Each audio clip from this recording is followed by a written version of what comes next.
ओम नमश्चंडिकाय नमः। अथ श्री दुर्गा सप्तशती भाषा पहला अध्याय। महर्षि मार्कंडेय जी का राजा सूरत और समाधि को देवी की महिमा बताते हुए मधुकैटभ का वध प्रसंग सुनाना। महर्षि मार्कंडेय जी बोले, सूर्य के पुत्र स्वाणी जो 8वें मनु कहे जाते हैं की उत्पत्ति की कथा विस्तार पूर्वक कहता हूँ, सुनो। सर्वाणी महामाया की कृपा से जिस प्रकार मनवंतर के स्वामी हुए उसका प्रसंग भी सुनो। पहले स्वारोचिस नामक मनवंतर में चैत्रवंशी सूरत नाम के एक राजा थे। सारी पृथ्वी पर उनका राज्य था। वह प्रजा को अपने औरस पुत्रों के समान मानते थे, तो भी कला विध्वंसी राजा उनके शत्रु बन गए। दुष्टों को दंड देने वाले राजा सूरत की उनके साथ लड़ाई हुई। कोला विध्वंसों की संख्या में कम होने पर भी राजा सूरत युद्ध में उनसे हार गए। तब वे अपने नगर में आ गए। केवल अपने देश का राज्य ही उनके पास रह गया और उसी देश के राजा होकर राज्य करने लगे। किंतु उनके शत्रुओं ने उन पर वहां भी आक्रमण किया। राजा को बलहीन देखकर उनके दुष्ट मंत्रियों ने राजा की सेना और खजाना अपने अधिकार में ले लिया। राजा सूरत अपने राज्य अधिकार को हार कर शिकार खेलने के बहाने घोड़े पर सवार होकर वहां से एक घने वन की ओर चल पड़े। उस वन में उन्होंने महर्षि मेधा का आश्रम देखा। वहां मेधा ऋषि अपने शिष्यों तथा मुनियों से सुशोभित बैठे हुए थे और वहां कितने ही हिंसक जीव परम शांति भाव से रहते थे। राजा सूरत ने महर्षि को प्रणाम किया और महर्षि ने भी उनका उचित सत्कार किया। राजा सूरत महर्षि के आश्रम में कुछ समय तक ठहरे। अपने नगर की ममता के आकर्षण से राजा अपने मन में सोचने लगे, पूर्व काल में पूर्वजों ने जिस नगर का पालन किया था वह आज मेरे हाथ से निकल गया है। मेरे दुष्ट और दुरात्मा मंत्री मेरे नगर की अब धर्म से रक्षा कर रहे होंगे या नहीं। मेरा प्रधान हाथी जो सदा मद की वर्षा करने वाला और शूरवीर था, वे मेरे वैरियों के वश में होकर न जाने क्या दुख भोग रहा होगा। मेरे आज्ञाकारी नौकर मेरी कृपया से धन और भोजन पाने से सदैव सुखी रहते थे और मेरे पीछे पीछे चलते थे। वे अब नीचे ही दुष्ट राजाओं का अनुसरण करते होंगे तथा मेरे दुष्ट और दुरात्मा मंत्रियों द्वारा व्यर्थ ही धन को व्यय करने से संचित किया हुआ मेरा खजाना एक दिन अवश्य खाली हो जाएगा। इस प्रकार की बहुत सी बातें सोचता हुआ राजा निरंतर दुखी रहने लगा। एक दिन राजा सूरत ने महर्षि मेघा के आश्रम के निकट एक वेश्या को देखा। राजा ने उससे पूछा, भाई तुम कौन हो? यहाँ तुम्हारे आने का क्या कारण है? तुम मुझे शोकग्रस्त अनमने से दिखाई देते हो, इसका क्या कारण है? राजा के नरम वचन सुन वेश्या ने महाराज सूरत को प्रणाम करके कहा, राजन मेरा नाम समाधि है। मैं धनियों के कुल से उत्पन्न एक वेश्या हूँ। मेरी दुष्ट स्त्री पुत्रों से लोभ से मेरा धन सब छीन लिया है और मुझे घर से निकाल दिया है। मैं दुखी होकर वन में चला आया हूँ। यहाँ मैं इस बात को भी नहीं जानता कि अब घर में सब कुशल है या नहीं। यहाँ मैं अपने परिवार का आचरण संबंधी कोई समाचार भी नहीं पा सकता कि वे घर में इस समय कुशल पूर्वक है या नहीं। मैं अपने पुत्रों के संबंध में यह भी नहीं जानता कि वे सदाचारी है या दुराचार में फंसे हुए हैं। राजा बोले, जिस धन के लोभी स्त्री पुत्रों ने तुम्हें घर से निकाल दिया है, फिर भी तुम्हारा चित्त उनसे क्यों प्रेम करता है? वेश्या ने कहा, मेरे विषय में आपका ऐसा कहना ठीक है, परंतु मेरा मन इतना कठोर नहीं है। यद्यपि उन्होंने धन के लोभ में पड़कर पितृ स्नेह को त्याग कर मुझे घर से निकाल दिया है, तो भी मेरे मन में उनके लिए कठोरता नहीं आती। हे महात्मे, मेरा मन फिर भी उनमें क्यों फंस रहा है? इस बात को जानता हुआ मैं नहीं जान पा रहा हूँ कि मेरा चित्त उनके लिए क्यों दुखी है। मैं उनके लिए लंबी लंबी सांसें ले रहा हूँ। उन लोगों में प्रेम नाम को भी नहीं है, फिर भी मैं निस्नेहियों के लिए मेरा हृदय कठोर नहीं होता। महर्षि मार्कंडेय जी ने कहा, हे ब्राह्मण।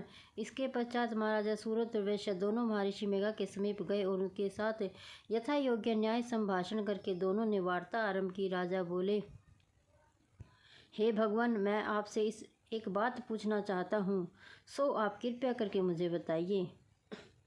मेरा मन मेरे अधीन नहीं है, इससे मैं बहुत दुखी हूँ। राज्य धन आदि की चिंता अभी तक मुझ में बनी हुई है।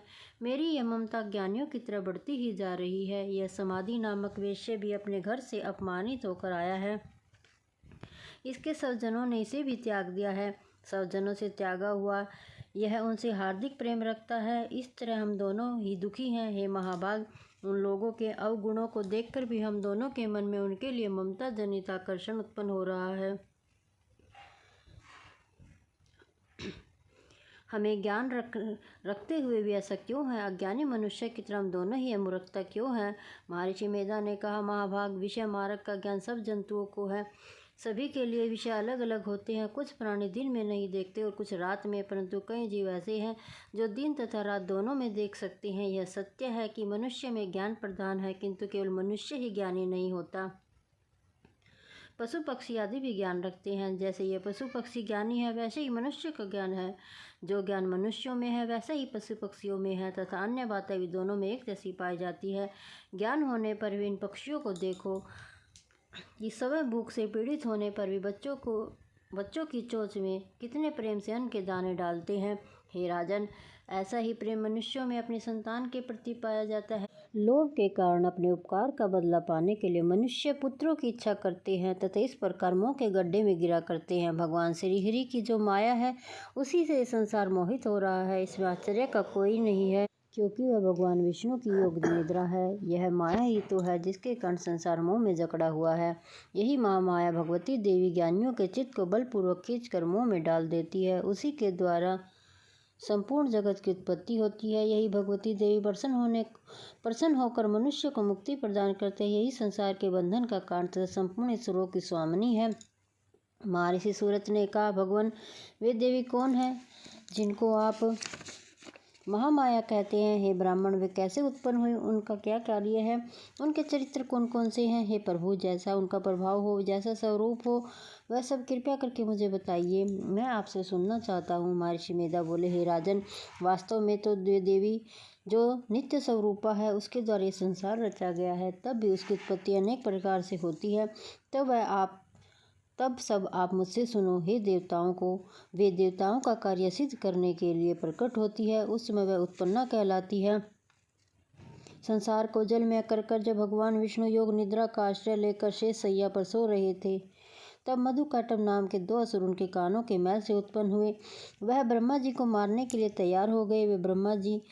श्री ब्रह्मा जी ने जब उन दोनों को अपनी ओर आते हुए देखा, तब वे भगवान विष्णु योग निद्रा का आश्रय लेकर सो रहे थे, तो वे उस समय भगवान विष्णु को जगाने के लिए उनके नेत्रों में निवास करने वाली योग निद्रा की स्तुति करने लगे। श्री ब्रह्मा जी ने कहा, हे देवी, आप ही सौहा, आप ही सौधा, आप ही वष्टकार हो, सवर भी आप ही हो, आप ही जीवन देने वाली सुधा हो। नित्य अक्षर प्रणव में आकार, उकार, मकार, इन तीनों में माताओं के रूप में आप स्थित हो।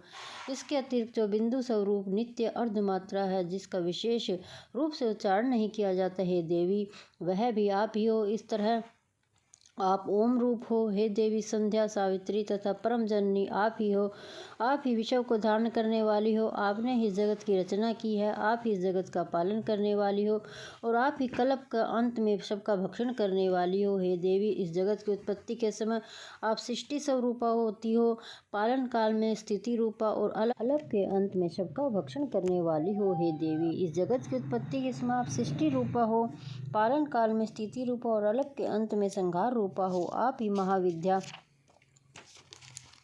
महामाया, महामेधा, महास्मृति, महारात्रि, मोहरात्रि हो। श्री ईश्वरी और बोध स्वरूपा बुद्धि भी आप ही हो। खड़ंग धारणी, शूल धारणी, गौर रूपा तथा गदा, चक्र, शंख, धनुष को धारण करने वाली हो।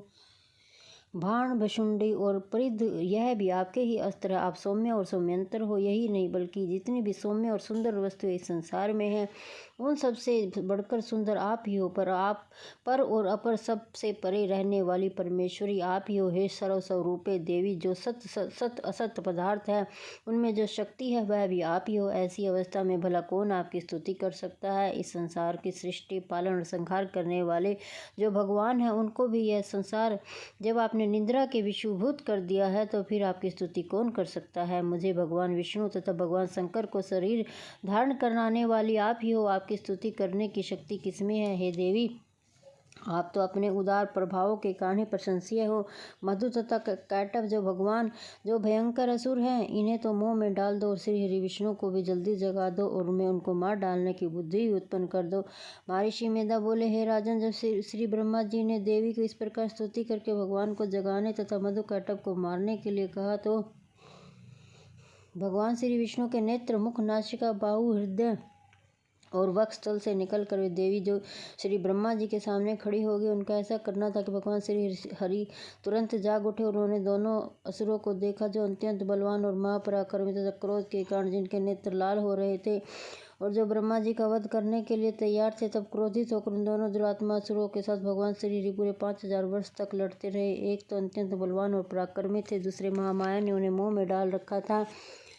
अतः वे भी भगवान से कहने लगे, हम दोनों आपकी वीरता से अत्यंत प्रसन्न हैं, आप हमसे कोई वर मांगो। भगवान ने कहा, यदि तुम मुझ पर प्रसन्न हो तो तुम मेरे हाथों से मृत्यु को प्राप्त करो। बस इतना सा वर मैं तुमसे मांगता हूँ, यहाँ दूसरे वर से क्या प्रयोजन है। महर्षि मेधा बोले। इस तरह जब वे धोखे में आ गए और चारों ओर जल ही जल देखा तो भगवान श्री हरि से कहने लगे, जहाँ पर जल न हो, सूखी जमीन हो, उसी जगह हमारा वध कीजिए। महर्षि मेधा कहते हैं, तथास्तु कहकर भगवान श्री हरि ने उन दोनों को अपनी जांघ पर लेटा कर चक्र से दोनों के सिर काट डाले। इस तरह से देवी श्री ब्रह्मा जी की स्तुति करने में प्रकट हुई थी। तब उससे सर्व सोने